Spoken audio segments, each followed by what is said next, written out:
लाल की जय, राधा रानी की जय।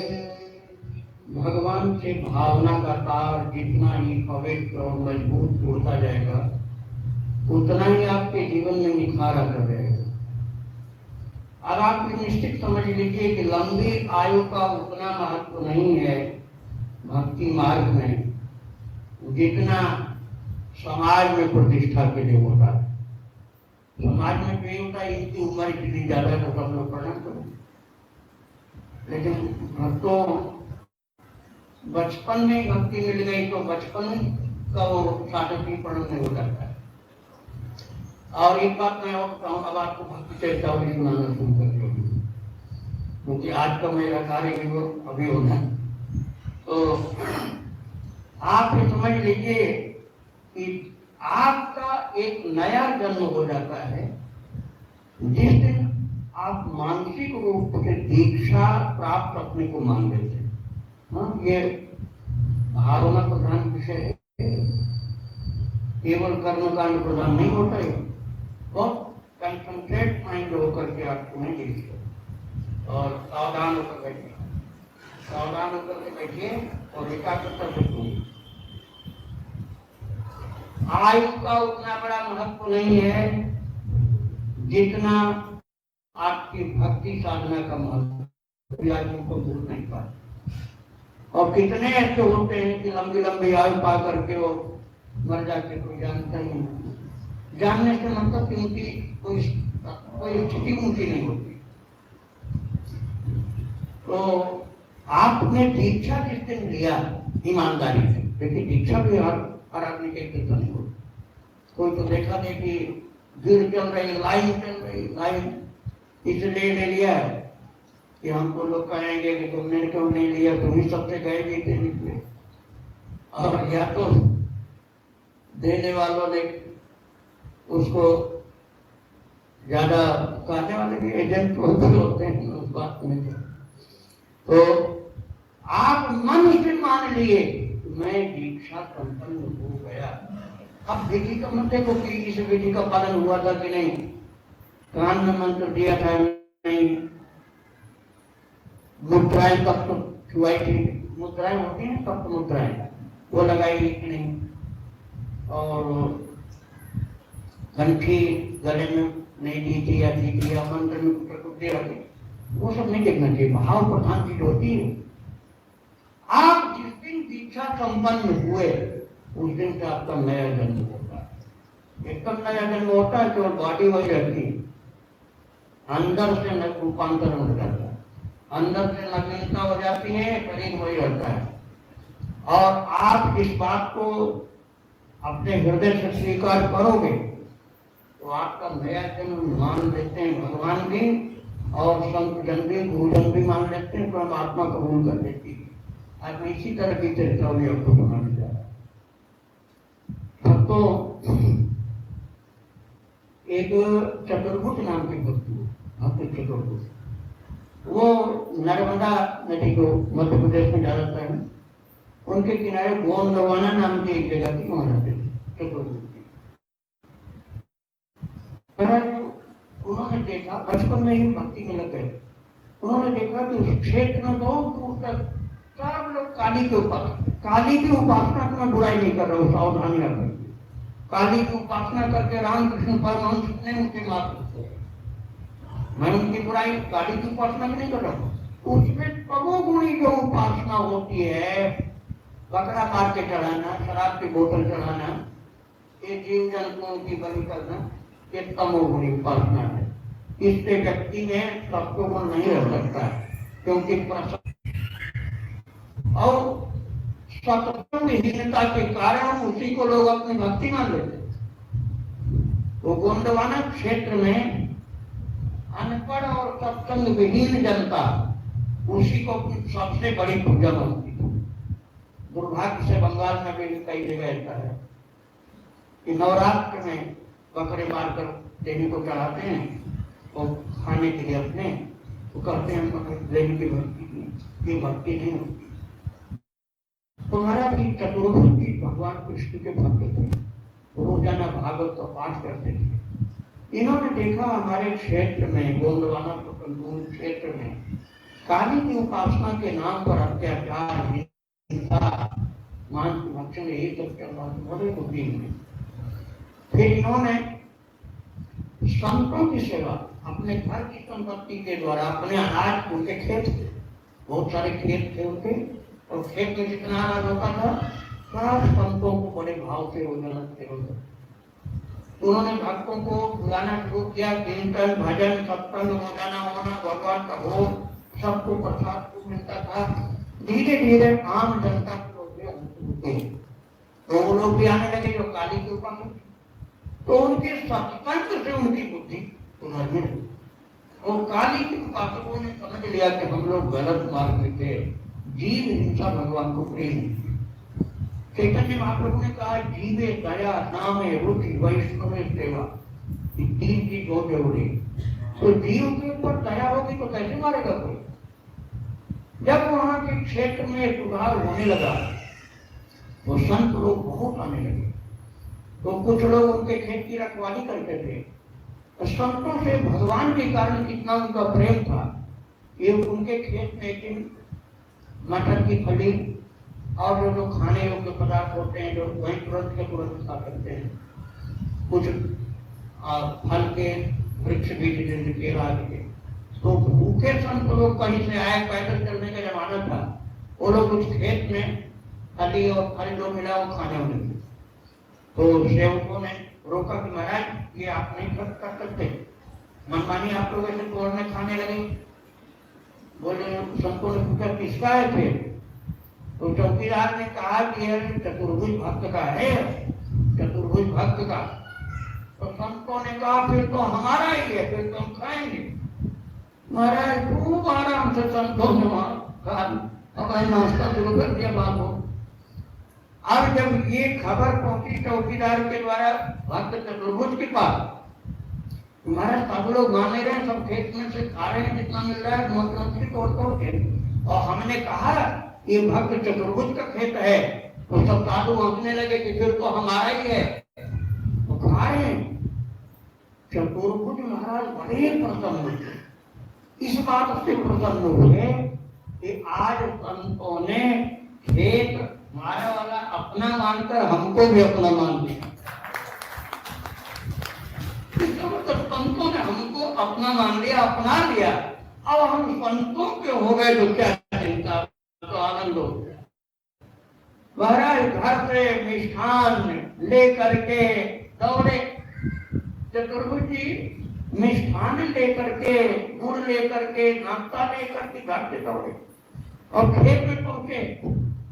और खेत में पहुंचते ही संतों को दंडवत किया उन्होंने, और संतों से प्रार्थना किया कि प्रभु आप लोग विराजमान होंगे। और महाराज बोलने की मेरी आदत ऐसी पड़ गई है, मैं प्रवचन में बोलने तो पहले भागवत करता था, तो राजन को संबोधित करते थे ना, भले दोष मिले राजन ऐसे को महान गुणा, हर बात में सुखदेव जी राजन बोलते थे। मुझे किसी कहा तो मुझे अभी भी बात हो जाता है। अब वो आदत से पड़ी हुई तो संबोधन में बोल देते। तो वो उन्होंने कहा संतों को कि आप लोग विराजिए, हम आपके लिए लेकर आए हैं घर से भगवान का प्रसाद। खूब खिलाया संतों को, बहुत आनंद आया। अब सत्संग में सब लोग बैठे, एक घटना विशेष घटती है वो आपको सुनाना चाहता हूँ। एक चोर था, वो चोर को संगति कहाँ मिले संतों की, उसने चोरी किया था और बहुत गहरा हाथ मारा था उसने, ज्यादा धन मिला था उसको, सोना मिला था कहीं से, किसी धनवान के यहाँ चोरी किया और वो लेके जा रहा था। तब तक उसको संत की वाणी सुनाई पड़ी। एक तो भगवान की कृपा होती है, बिन हरि कृपा मिला ही नहीं संता, हरि की विशेष कृपा होती तो संतों से मिला। ये समझ लीजिए सिम्टम आपके कल्याण का, कि भगवान की कृपा हो गई, ऐसे मालूम संत से मिला दिया उन्होंने, संत से मिला दिया, गुरु से मिला दिया, तो भगवान की कृपा आपके ऊपर होना प्रारंभ हो गई। अब संदेह मत रखना, ये मत कहना हमारे ऊपर भगवान की कृपा नहीं। अब भी आप कहोगे कि भगवान की कृपा हमारे ऊपर नहीं, तो झूठ बोलते। तो महाराज वो चोर जो था, भगवान ने ऐसी कृपा की कि चोर के कान में साधु की आवाज, चतुर्भुज महाराज की, उनकी आवाज सुनाई पड़ी। उसे लगा जैसे आवाज मुझे खींच रही। चोरी का माल साथ में है होना, फिर भी वो चला गया सत्संग में बैठ के। और ऐसी भक्त और भगवंत की कथा महाराज के गुरुवे में सुनाई कि कौन सी जन्म का उसका पुण्य था, या कितने जल्दी हृदय उसका घुलने लग गया, कि उसके हृदय में कैसी प्रभु ने प्रक्षालन क्रिया तीव्र की, दोनों के सकलम। ऐसा तुलसी महाराज से भगवान ने कहा। फिर भी सन्निविष्ट हृदय में विराजमान भगवान जो है वही होने लग जाते, साफ करने लग जाते हैं। तो इतना स्वच्छता हो गई, उसके आंखों आ गई। तो चोर अब चोरी करके आया और की कथा में बैठा है और रोने लग गया। और तब तक महाराज जी ने एक भगवान के मंत्र नाम का कीर्तन करा दिया और कह दिया कि ये मंत्र है, आप लोग इसका जब कीर्तन करेंगे तो कल्याण होगा।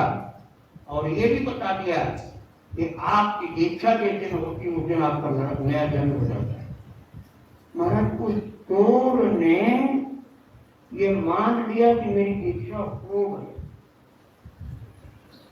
तुम ऐसा मान लिया, तुम ये गुरु जी सामने बोल रहे, कान में भले नहीं बोले लेकिन चलकर कान में तो आई। अब थोड़ा दूर से आई, मुंह छुटा के नहीं बोला, लेकिन आई तो कान में हुआ। उसने अंदर धारण कर लिया कि आज से मैं यही जप करूं, गुरु मंत्र मिल गया। आज उसने ये भी मान लिया कि मेरा आज नया जन्म हो गया। सच्ची मान्यता थी उसकी, इतना सच्ची मान्यता थी कि अभी आप विश्वास कर लोगे। उसने मान लिया कि मेरा नया जन्म हो गया। और जब कथा पूर्ण होने को हुई, वो उठ करके आगे गया और बहुत ज्यादा सोना था उसके पास, चोरी का पूरा का पूरा चढ़ा और दंडवत करके मन ही मन भगवान की प्रार्थना कर लिया तो आज मेरा नया जन्म हो गया, मुझे गुरु मिल गए, अब मैं आज से चोरी नहीं करूंगा और पहले का जो कुछ है वो आपको अर्पण करें। पहले का जो कुछ भी मैंने अर्पण कर दिया, अब मेरे पास चोरी का कुछ नहीं, चोरी का कुछ भी माल नहीं मेरे पास। अब मैं चोर नहीं हूँ, मेरा नया जन्म हो गया, आगे मैं कभी चोरी नहीं करूंगा क्योंकि मेरा नया जन्म हो गया। पक्की मान्यता। और महाराज संयोग की बात, वो जिसका धन चुराया था वो सेठ भी वहीं बैठ गया, वो सेठ भी वहीं बैठ गया और उसने कहा यही चोर है, यही चोर है, क्योंकि उसने सोना अपना देख लिया, जो को चढ़ाया ना गुरु जी को, वो सोना देख लिया। वो आगे गया, पहचान लिया कि ये मेरा ही, मेरे घर का सोना है और ये जो चढ़ाया यही चोर है। और राजा साहब की महल पास में थी, बाहर आ गया वो राजा साहब के पास और कहा चतुर्भुज की कथा में चोर आया है, मेरे घर से चोरी किया था, वो लेकर के आया, चढ़ा दिया और वही है, अभी आप तुरंत पकड़िए। राजा ने सिपाही भेज दिए और चोर पकड़ लिया। अब चोर पकड़ लिया गया और राजा ने जब कहा कि मैं तुमने चोरी किया, वो बोला तुम्हारे का मतलब धन वाला सेठ, वो बोला मैं पहचान रहा हूँ महाराज, ये सब सोना मेरे घर का है और यही अभी चढ़ाया, ये चुरा कर लाया था। अब आगे की बात बड़ी आश्चर्य। तो चोर जो था, भूतपूर्व चोर, तो उसने कहा कि महाराज आप चाहे परीक्षा कोई करने में चोर नहीं, कोई भी परीक्षा आप कर दीजिए, मैं चोर नहीं, बिल्कुल कोई चोरी मैंने नहीं, कोई चोरी मैंने नहीं की। तो उस जमाने का एक बड़ा कठोर नियम था निर्णय का, एक इतना बड़ा बड़ा लोहे का होता था, मोटा मोटा, उसको फार बोलते थे, फार, वो बिरहा गाने वाले बजाते थे, तो फाल बोला जाता था लोहे का टुकड़ा, तो उसको गर्म करके जो चोर हो उसकी जांच की जाती थी कि चोर होगा तो हाथ चलेगा, नहीं चोर होगा तो नहीं चलेगा। राजा का भी बड़ा पक्का विश्वास था, ऐसे करता था जान। तो राजा ने कहा गर्म थाल इसके हाथ में रखो, और उसने कहा हे भगवान मैं चोर अब नहीं हूं, ये बात मेरी सच्ची है तो मेरा हाथ न जले। चाहते कि 2 फाल उसके हाथ में रख दिए गए, हाथ बिल्कुल नहीं जुड़ता। कितना सच्चाई थी अंदर। उस चोर ने कहा कि मैं चोर नहीं हूं, चोर होता तो मेरा डर जाता। तब राजा ने उससे पूछा तो एक भक्त को, चतुर्मुखी का भक्त है, शिष्य है, उसने अहंकार में आकर क्यों बता रहा था तुझे प्राण दंड दूंगा, साधु को कलंक लगा रहा है। फिर सेठ को पकड़ा प्राण दंड देने के लिए। तब ये भक्त जो अभी बन गया था नया जन्म वाला, ये रोने लगा, क्योंकि अंदर साधुता आ गई थी, पर जो कातरता आ गई थी, रोने लगा। बोला कि महाराज इनको आप छोड़ दीजिए, उसका कुछ रहस्य मैं आपको बता रहा हूं। तो राजा ने पूछा क्या रहस्य बताओ? बोला मैं पिछले जन्म में चोर था। अरे तो पिछले जन्म की चोरी किसके यहाँ कैसे कर लिया तुमने? उसने बताया कि महाराज मैं अभी 2 घंटे पहले मैं 2 घंटे पहले तक चोर था, मेरा वो पिछला जन्म था, और इसके बाद भगवान की कृपा से मैं पहुंच गया चतुर्मुख महाराज के सत्संग में, मुझे गुरुदेव की प्राप्ति हो गई, और गुरुदेव की प्राप्ति मंत्र की दीक्षा के साथ साथ मेरा नया जन्म हो गया। अभी जो नया नूतन मेरा जन्म हुआ है, इस जन्म में मैंने कोई चोरी नहीं की, और अग्निदेव के प्रमाण। तो महाराज ये बात तो सच्ची है, लेकिन उस दीक्षा और गुरुदेव की प्राप्ति के पहले मैं पापी था, उस समय मैंने चोरी नहीं किया था, और अब मेरा वो जन्म नहीं, दूसरा जन्म है। इसलिए सेठ की पूरी गलती नहीं, इसलिए कि उनको ये जान नहीं पा रहे हैं कि मेरा नया जन्म हो गया है। आप उनको माफ कर दीजिए, प्राण दंड मत दीजिए। राजा इतना प्रभावित हुआ सेठ को छोड़ दिया कि उनके चरणों में लौटे, चोर के चरणों में। मैं तो एक मनुष्य हूं, स्वयं अग्नि देवता ने आपकी पवित्रता स्वीकार कर लिया, इतनी सच्चाई ये गुरु दीक्षा में है आपके, इतना आत्मविश्वास है कि आपकी दीक्षा से नया जन्म हो गया, और भगवत भक्ति में लगाने वाले गुरुदेव मिल गए। महाराज राजा ने पूछा भूतपूर्व चोर से कि आपका ये कल्याण जो हुआ है कैसे हुआ? बोले गुरुदेव चतुर्भुज की कृपा से। बस उनके साथ साथ राजा भी आया और चतुर्भुज के चरणों में शरणागत हुआ, और मेरे ऊपर भी कृपा कर दी। तो राजा की भी दीक्षा किया चतुर्भुज महाराज ने, और जब राजा ही भक्त हो गया तब तो पूरी दुनिया राममय हो गई, क्योंकि राम जब भारतवर्ष का राजा ही भक्त हो गया तो राम जी को आना ही था वृंदावन बिहारी राधा रानी की जय, राम की जय।